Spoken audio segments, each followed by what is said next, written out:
ফের অশান্ত শাহজাহানের সন্দেশখালী। এবার এসআইআর শুনানি চলাকালীন বিক্ষোভ, হয়রানির অভিযোগে বিডিও অফিসে রীতিমতো তাণ্ডব চালালেন শুনানিতে ডাক পাওয়া ভোটাররা। হুমকি দেওয়া হলো সরকারি আধিকারিকদেরও।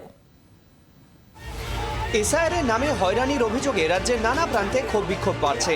এবার ক্ষোভের আগুন ছড়িয়ে পড়ল উত্তর 24 পরগনার সন্দেশখালীতে। শুনানি চলাকালীন বিডিও অফিসে রীতিমতো তাণ্ডব চালালো উত্তেজিত জনতা।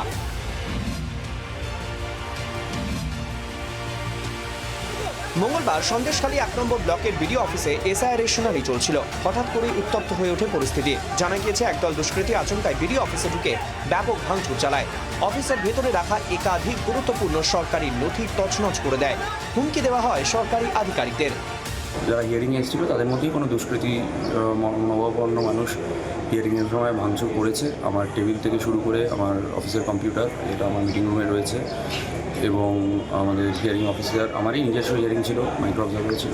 আমার ঊর্ধ্বতন কর্তৃপক্ষকে জানিয়েছি, থানা থেকে ওসি সাহেবও এসেছিলেন এবং পুলিশ ফোর্স ছিল।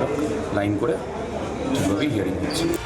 ইডি থেকে উঠতে শেখ শাহজাহানের সন্দেশখালীতে বারে বারে আক্রান্ত হচ্ছেন সরকারি আধিকারিকরা। তা নিয়ে চর্চা কম হয়নি, কিন্তু তারপরেও সন্দেশখালী আছে সন্দেশখালীতেই। এদিন বিডিও অফিসে তাণ্ডবের ছবি তারই প্রমাণ। বিমল বসুর রিপোর্ট, জি 24 ঘন্টা। বাংলার আওয়াজ, বাঙালির আবেগ, জি 24 ঘন্টা।